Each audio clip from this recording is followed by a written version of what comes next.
everyone. Welcome to the first episode of Beyond Care. I'm Annika Dhariwal, co-founder of Land Care, and I couldn't be more excited to start this journey with all of you. This podcast is all about having real conversations, gaining authentic insights from experts, and diving deep into issues that truly matter in the caregiving space. We always hear people say, take care of yourself too. But when your entire day revolves around someone else's need, how do you make that happen? And that's precisely what we're talking about today, self-care for caregivers. And I couldn't think of a better guest to kick off this conversation than Susanne White. Thank you so much for being here today.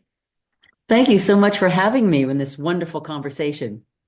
Susanne is the founder of Caregiver Warrior, an incredible resource for caregivers. She's a speaker and best-selling author and a fierce advocate for the caregiving community.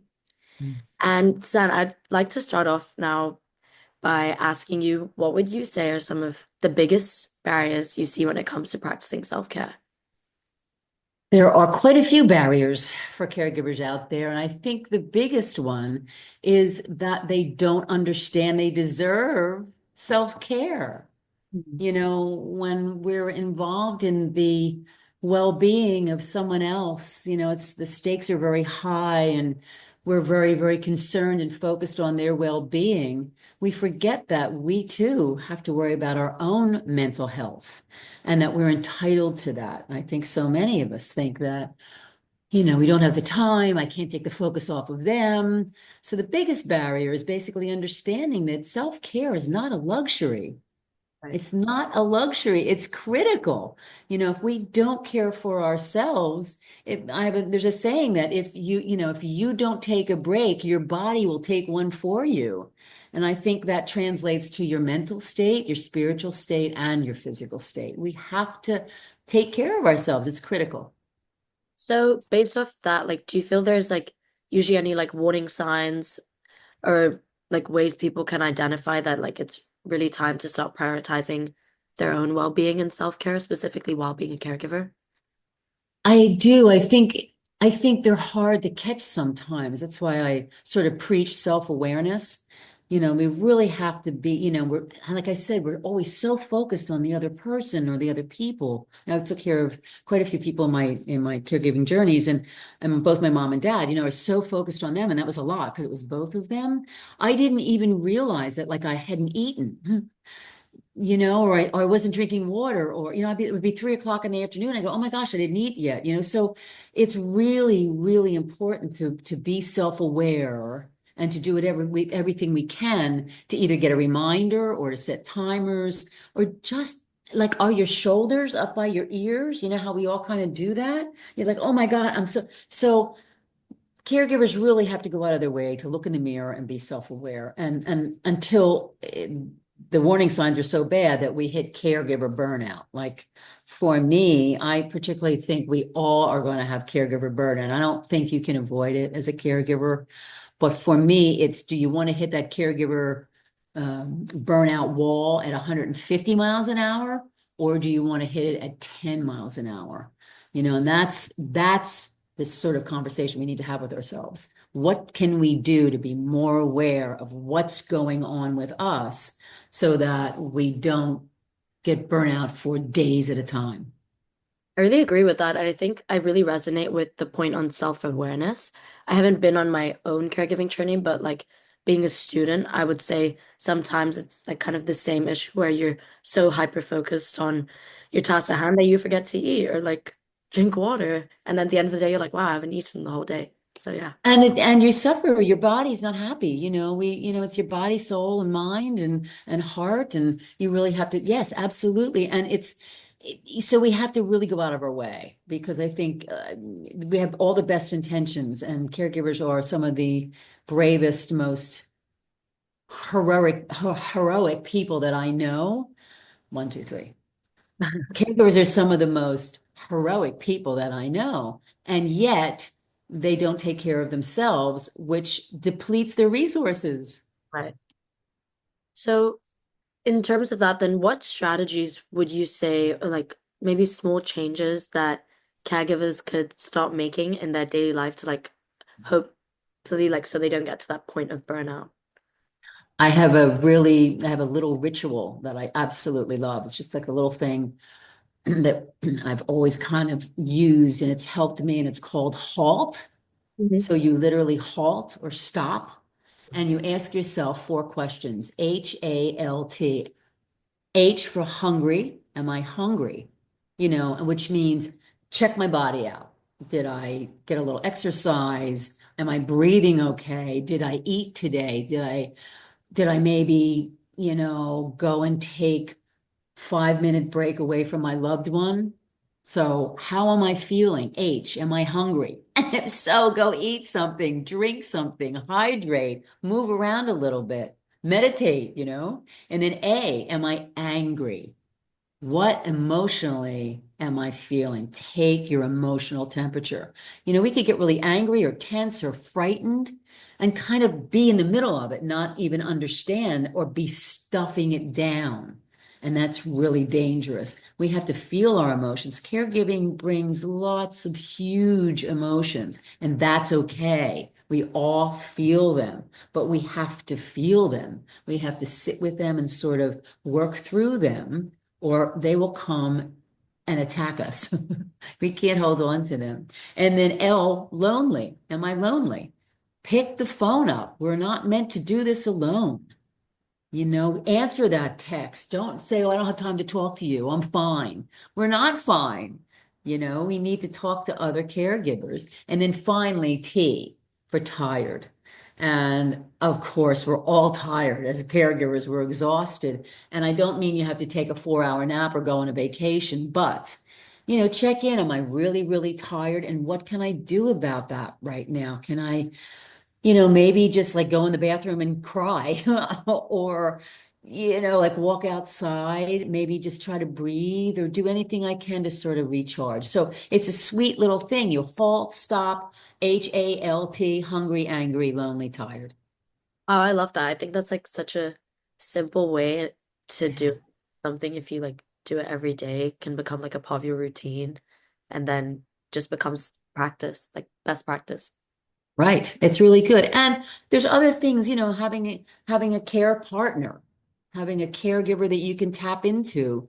And it's like an action partner almost. You could even text each other during the day or in the morning. How are you? Are you okay? Or even 3 o'clock in the afternoon. How you doing? Just to support each other, like get a community and a team. We're not meant to do this alone. It takes a village. We're just not built to be lone rangers, especially in caregiving. Have you had like a personal experience where self-care made a significant impact on your own caregiving journey?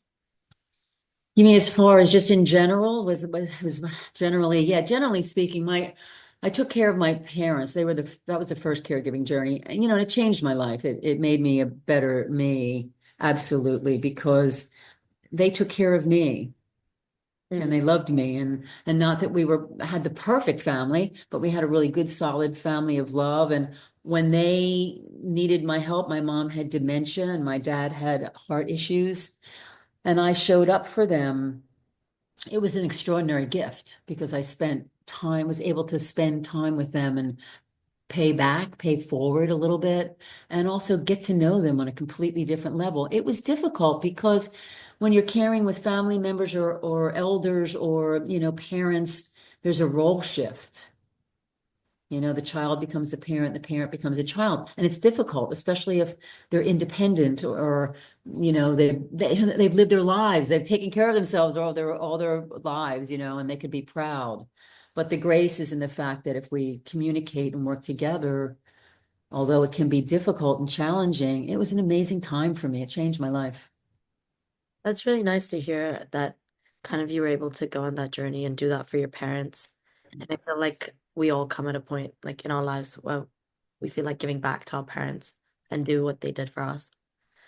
So do you feel there are any like training or resources that you think are essential for caregivers? Obviously, besides like looking out for yourself, is there like any resources beyond that? Kind of on the internet. I know you have your own book. So if you Yes, I do. I do. And I have it, Self-Care for Caregivers. And I wrote that because there's 140 different strategies and Wow. tips and suggestions, most of which I've used at one point or the other. And sometimes I've had to use like 130 of them before it kind of kicked in. Mhm. So I felt this is a lovely little resource because you can just pick it up and read one page at a time. And I thought that was helpful. But there's so many resources and everything from, local community groups and functions and facilities that you can tap into in your own community, even through your churches or synagogues or religious organizations. I think, however, that one of the greatest things we can do is we can find a way to reach out to other caregivers because there's nothing like other caregivers. Obviously, there's places such as the wonderful initiative that you have. We have to search for them and find out what works for us. And then we have to share it and share our stories with other caregivers. Having those other people in your life, that community, I think it's a tremendous asset. And there are groups, Alzheimer's Association, organizations like that are wonderful resources. And you have to be very careful about it. But, the internet, Facebook, I mean, there's some wonderful groups out there. And I think sharing information and stories really makes a difference because you want to hear me too. Me too. We don't want to suffer in silence or isolate. And I think that it's very, very important to have a team and have a community. So particularly like for your book, what inspired you to write it? Was it like a something in your journey as like your caregiving journey, or you always had it at the back of your mind? Not at the back of my mind, but I was a singer-songwriter. I was in the music business and writing was such an amazing outlet for me. So I was journaling and I tell caregivers to it's wonderful to write your thoughts down and to keep a journal. I mean, even if, you don't have to do it religiously, but some nice way to sort of sit down with the pen and paper and kind of write stuff out. So I was writing things out as I was taking care of my parents and, places like Learn to Care because this was a while ago, we didn't have resources like that. So there wasn't a lot out there. And all the caregivers that I would meet or talk to, and I went out of my way to find them. I would find them like in the grocery store, like at the pharmacy. I would say, oh, hi, I'm Suzanne. And go, oh, I'm caring for my mom. Oh, okay, here's my number. I mean, I would search out caregivers. But everyone would say to me, they don't tell you about all this. Like, they don't warn you. Nobody tells you. So I thought to myself, well, maybe, I've made plenty of mistakes. I could tell you things. And that's how the book started and how my blog started and my website, caregiverwarrior.com. I just wanted to blog and talk about what I was going through and what helped me. I love that. That's such a inspiring journey, and it's so nice that you took initiative to kind of help others so they may not have as stressful a time caregiving. And before we wrap up, do you have any final thoughts or advice for our listeners? I do. I just want to share with them how I went into my caregiving journey. I went in, I went in with three very interesting concepts. I went in that I was going to do it alone, that I was going to do it perfectly. I had a lot of pressure about that. And then I was going to do it right away, immediately, and fix everything and everybody.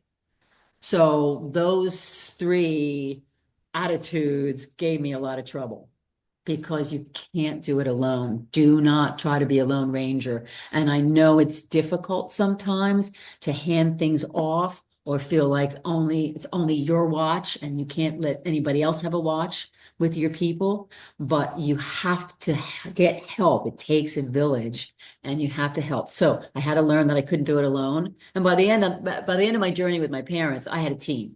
I had people helping me, taking them to doctors and checking in on them and nurses. I had all kinds of things. And then perfectionism. But we can't do it perfectly. There's no perfect way to be a caregiver. Just like there's no perfect way to do things in life. We're going to make mistakes. We're human. It's okay. If something bad happens, it doesn't mean we're bad or a bad caregiver. It just means we're human. So we have to understand that as long as we're showing up with love and good intentions, that's brilliant. That's all we have to worry about. And then thirdly, you can't do anything immediately. Caregiving is a marathon. It's not a sprint. So Those three things absolutely were very important for me to turn around. Thank you so much. I really I think that's like a great way to end and such a strong piece of advice. And thank you so much for taking time to provide your valuable insights. I'm sure all our listeners really appreciate it. And for all our listeners, I want you to remember caring for yourself isn't selfish, it's essential. And until next time, take care and keep going beyond care.